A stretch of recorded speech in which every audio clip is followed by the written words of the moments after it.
What is up, NFC East football fans, and welcome into another edition of the NFC East Roundtable powered by BetUS. Week 8 is in the books. We turn the page to Week 9. We're already past the halfway point of the season, and we have 3 games to dive into this weekend in the NFC East, including an interdivisional battle as well. So without further ado, let's bring in the fellas, J Tuck, KB, Tone, who's filling in for Rio, and Al, who could not be with us tonight, but we will talk about his Eagles nonetheless. Gentlemen, good to have you in. We're going to talk about Week 9 here. And like I just mentioned, I can't believe we're already at that point of the year already. But with that, we are going to find a way to see how this NFC East is going to find a way to pan out here. It's crazy how we have the Commanders up towards the top, the Eagles, we have the Giants at the bottom, we have the Cowboys at third place right now. The Cowboys, speaking of which, they're playing in a rare 1 p.m. window this upcoming weekend, fellas. I feel like you never see Dallas in the 1 p.m. window. It's even weirder that they're playing Atlanta and it's in the 1 p.m. window. But that is the matchup. Right now on BetUS, the Cowboys are a 3-point road dog in Atlanta. 3-point road dog against the Falcons at 1 p.m. If you want to get in on that game or any of the Week 9 games for that matter, you can take advantage of the promo code we have going on for you at BetUS. It's YouTube150. That'll get you a 150% sign-up bonus, up to $2,000 on your first deposit, and 125% bonus on your next 2 after that. All right, so the Cowboys, 3-point dog against the Falcons, and they really need this one if they want to remain in contention for the playoffs moving forward here. So, Tone, I'll start with you. How do you see it going down between the Cowboys and the Falcons on Sunday afternoon? It depends on health for the Cowboys, honestly. If they get D-Law and Micah back, I think they got a shot. Without them, I'm not gonna lie to you. The way Kirk Cousins is playing football right now, and the way they can run the football with Bijan Robinson, Tyler Algier, they had no shot. They don't have their edge rushers this week. I know Deron Bland's practicing and all that. That's not going to save the Cowboys this week. It's not. They need a pass rush. They need defensive linemen to stop the run. They need that badly. They want to win. Plain and simple. And Atlanta got a bunch of weaponry with Drake London, Kyle Pitts, and daggone Bijan Robinson, Tyler Algier. Like, that's a lot to stop for perimeter players in the passing game. So they need the pass rush to get there and flush their Kirk. I'm a very familiar guy with Kirk Cousins. He was a Washington quarterback at one point. And once you hit Kirk a couple times, he'll start throwing some interceptions. He'll start doing some dumb things and things he's supposed to be doing, and he'll go from Kirk O'Chains to Kirk O'Lane. So go get Kirk. In order to do that, you need Micah and D-Law to go get Kirk. So hopefully those guys are healthy for J Tuck's sake. And if they are, they got a shot. If not, it's going to be a long day for the Dallas Cowboys. KB, how do you see it going down Sunday, Dallas and Atlanta? I think J Tuck and the Cowboys should be scared of this Atlanta team, to be honest with you. And I am. I watched those two Buccaneers games that Atlanta played. The one where they went into overtime, and then the one they just recently played. And man, Kirk Cousins was just slashing through that defense. I mean, effortlessly. They had Kyle Pitts finally come on. Of course, it was National Tight Ends Day, so of course the tight ends got to get some attention. But maybe, who knows? Maybe that was Kyle Pitts' like resurgence there, and they're actually going to be using him the way he should be used, and the actual threat he is. Drake London's always good, and they got some weapons in there too. And surprisingly, Ray McCloud is like having a really good season. He's almost like oh dang, I don't remember the guy that we had in 2022 that was so good for us that he went to the Chiefs afterwards. I can't even remember his name right now, but he's almost having that type of season. And of course Bijan Robinson, and you guys still having trouble against the run? A little. Bijan is looking good. Bijan's really good. Their defense isn't like anything to like. There's nothing special. Their defense is nothing special, but they put up points, man. And if the opposing team puts up a touchdown, Kirk Cousins is going to go out there and try to put up another touchdown. Like he goes out there and completely slashes through a defense within seconds. I mean, he still has it. So I think this could be an ugly one for the Cowboys because they have a huge threat that the Falcons do in the passing game and the running game. So I don't really see where you plug up one hole, another one's just gonna burst out. So I think this could be somewhere around, and these are 2 away games, right? Man, in a row, going from west to east. I'm gonna say like 34 to 24-24. I'll take the Falcons. I think the Cowboys can still put up points versus that Falcons defense, but I think it'll kind of end up the way a lot of these Falcons games are going. It's just kind of high scoring. Yeah. Yeah, I can see that. All right, Jay Tuck, talk to me. How's it going down Sunday? Can the Cowboys get back on track? Man, you guys know I love my Dallas Cowboys. I bleed blue and silver.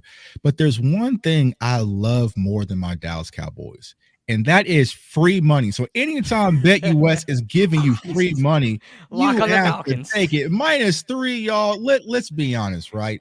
-3 with all the weapons that Kid Blue and Tone just talked about. We're not going to have any Micah Parsons out there, so we just went through that in the report. DeMarcus Lawrence isn't coming back. Trayvon Diggs now is dealing with the calf strain. Deron Bland isn't returning. I mean, Brandon Cooks isn't coming back. He's still on IR. Who are we supposed to go out there and beat the Falcons with? I might get called up to pull up to Atlanta because we're so depleted with these injuries. In order for the Cowboys to go out there and beat this team, this well put together team in Atlanta, it's going to have to solely rely on hero ball with Dak Prescott and CeeDee Lamb, and with the corner like AJ Terrell. They're not going to allow that to happen, right? So it's just like I just don't see scheme-wise, weapon-wise, how the Cowboys can compete, especially if your run game isn't getting involved, right? Right now, there's this huge rift between our owner/GM, Jerry Jones, and Mike McCarthy, the head coach. Jerry wants Zeke. He wants to feed Zeke. Mike McCarthy wants Rico, right? So that's why you guys are seeing the musical chairs. That's why Rico Dowdle just pulled up to the stadium, last week and just got sick at game time and was inactive. Like, it's just all these little things that's going on with the Cowboys right now. I feel like it's not a well put together team and well put together organization, and you deplete the talent, you deplete the coaching, you deplete the execution.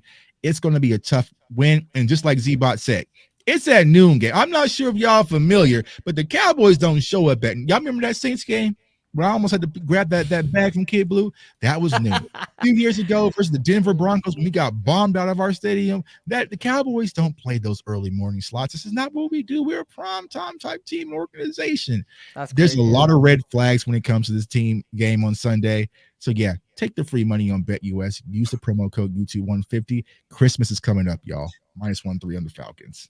Staying in the 1 p.m. window, speaking of BetUS, over on BetUS, the Washington Commanders are a 4-point favorite in this interdivisional battle with the New York Giants. Remember how this game went the last time? The Giants had them. If they had a kicker, maybe things would have been different, but they didn't, and it went in the Commanders' favor. Now they got to play them for a second time, this time in New York. The Commanders looking to improve to 7-2. The Giants just looking to get back on some sort of track here, being down at 2-6. Jay Tuck, I'll start with you again here. Who gets it done? Commanders keep it rolling, or do the Giants play spoiler here? Yeah, just like Kid Blue was saying, man, the Giants are getting passed around the NFC. Yeah. We're going to face the Commanders twice before any of you guys face each other. That's insane. Right. Yeah. Their division could be wrapped up by Thanksgiving, right? But yeah, I feel like once again the Commanders are too much for the Giants. I feel like we wouldn't know what happened in the previous matchup. It was a close battle, and if Kid Blue would have had a kicker, maybe they'd have won. That's not the case right now. The confidence, the monster has grown when it comes to the Washington Commanders. They're only getting more confident, and I feel right now they're leaps and bounds of where the Giants are currently. So I got the Commanders. What was that spread again? 4. Commanders are 4 points. Just parlay it. What are we parlay? Get your little parlay sandwich. That's a lot. -4 That is a Commanders lock. and the Falcons and prosper, y'all. I don't see the Giants winning this game. I don't think it's going to even be remotely close. I think the Commanders go out there and handle business first, the Giants. But it'll be fun to see Malik Neighbors out there and Jaden Daniels, some of the young rookie guys. But outside of that, Dub City. Sorry, Kid Blue.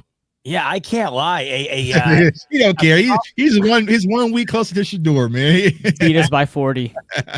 A Commanders Falcons lay right now, money line parlay. It might be the move on Sunday. The way I'm looking at it, Tone, the way I'm looking at you, I can already tell you're gonna be all over Commanders money line in this game.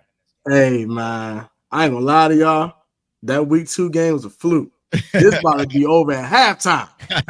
You might be seeing Marcus Mariota and some practice squad guys out there in the fourth quarter. But in all seriousness though, Malik Neighbors is a dog and all that. I understand. The front seven of the Giants is a problem. And we have some offensive line injuries. So it could get a little spicy. That never matters. It never matters. It'll be spicy for a half, KB. It's gonna be spicy for a half. And then JD 5 said, enough of the bull crap. Stop throwing bombs and Tape Banks. What happened to Tape Banks, bro? Why did Deontay Banks, bro? What happened to bro? What happened to bro?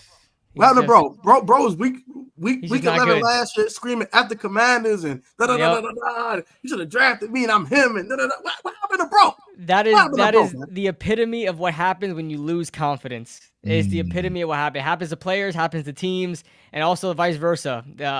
A lot of things can happen when you do have confidence. You start winning. So yeah, the Giants winning begets confidence.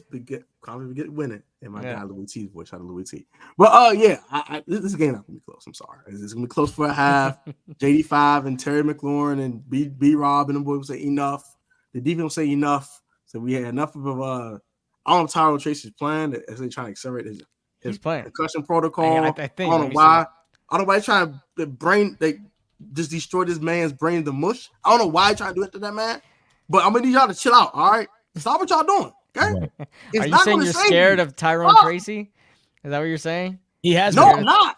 I'm not. We had the Ron Payne and daggone Johnny Newton. That didn't matter last time. It didn't matter last time. Devin Singletary ran for 95 on y'all. Hey, Motor Singletary, you were very, very fortunate on that week 2 matchup. This defense is a lot different week 2 to week 9. We ain't had let people score 30 no more. All right, stop that, KB. Stop that. Tone's calling for a blowout, KB. What say you in this game? Right now, it looks like Tyrone Tracy may play. We'll have that dual-headed monster in the backfield. We'll see what happens. But listen, the Giants really did a number here in that week 2 game, because not only did not having a kicker lose them that game, but it also lost us this game, because like I said in the live stream, I really do think I'm not taking anything away from the Commanders. Do not get me wrong, but I think confidence and morale goes a long way. I've been part of multiple football teams. I've been a fan for a long time. I know how this thing works.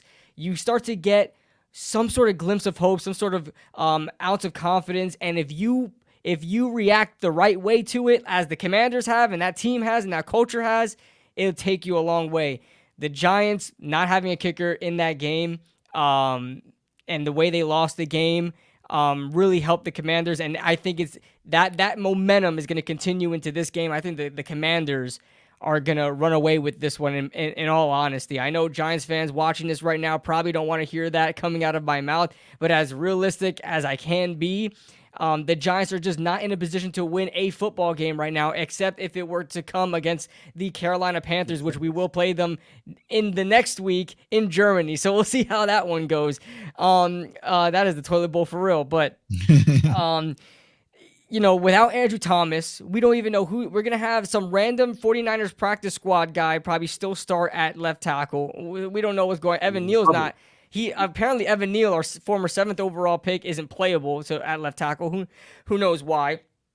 We can still have Daniel Jones. At the end of the day, we still got Daniel Jones. Tay Banks is getting benched because he can't tackle, he can't cover, he can't do anything. As much as a lot of people like to talk about how good this defense is, they have 1 interception on the entire year, and it came from a backup linebacker in week 1, so they can't turn over the ball in the air. And you just have to rely on this front 7, and the front 7 can only take you so far. I think Jaden Daniels is going to have a lot better of a game than he had against the Giants the first time around. And I think please beat us by 40. So Please beat us by 40. Put us out of our misery so the front office can finally say enough to Daniel Jones and we could just start going in full, I don't want to say the word tank, but just in full I guess preservation of the roster mode, So let's start putting our young guys in there. Start putting Tommy DeVito in there. See what you have in him. If he's a potential backup quarterback for the Giants, who knows? It's Cam Ward season, and that's all I gotta say. The Sanders season. He ain't. I love Shedeur Sanders, but Dion ain't letting him come to New York. He's just not happening. No, you're going to go out there and win. You're going to go out there upset city and move right to the I'm going to put money on the Commanders and watch the Giants win. That's my part. That's my parlay. I'll be sick. I'm like, hey, we don't ever do that anymore. Who knows? Maybe I'll start betting on the Giants every single. I'll really start putting my money where my mouth is. I will lose money for this team. Let's make a playoff run right now. Every time I bet on the Eagles last year, they started losing, man. So at the end of the year, when they went on that run, I was just losing. Just like little rip, man. Small price to pay for salvation. It's the cost of doing business, right? Right, exactly. Keep the money out. Let's move to the 4 p.m. window. Speaking of those Eagles, they're taking on the 2-6 Jacksonville Jaguars, and they are an 8-point home favorite in this game. Eagles have been rolling ever since the bye, and they can improve to 6-2 with a victory over the lowly Jacksonville Jaguars in this game. Jay Tuck, I'll start with you. I'm thinking you probably think what everybody else is thinking. Eagles keep it rolling here against Jacksonville. I think they do, but knowing the Eagles like I do, I can see this being a closer game than what people are expecting, right? Because sometimes they have this Dr. Jekyll and Mr. Hyde thing. But, even though the Jacksonville Jaguars are kind of struggling a little bit, they have a lot of talent, like especially with their running backs, and Trevor Lawrence is up and down, but I think Brian Thomas Jr. is going to be out, so that probably helps the Eagles out tremendously. So I think it's going to be a tight game, but ultimately, I think the Eagles just go out there and win this game. They're too talented for the Jags, and they're going to continue to roll, but I just don't think that the Jags have the firepower to keep up with the Eagles' firepower. But this might be a game where Eagles fans are sitting back on Twitter and online like, why are we struggling right now? They get off to these slow starts because I think another safe bet, right? They haven't scored in the first quarter this season. Something like that. So lock that in on the parlay, throw a little extra in the back. I don't know. Right? That may change. This is Jags. So they got to break it at some point. So if they get off to a slow start, that'll probably allow the Jags to keep around for a little bit. But I think that eventually in the second half, the Eagles will separate and win this game. Unfortunately, crazy. Tone, how do you see it going down?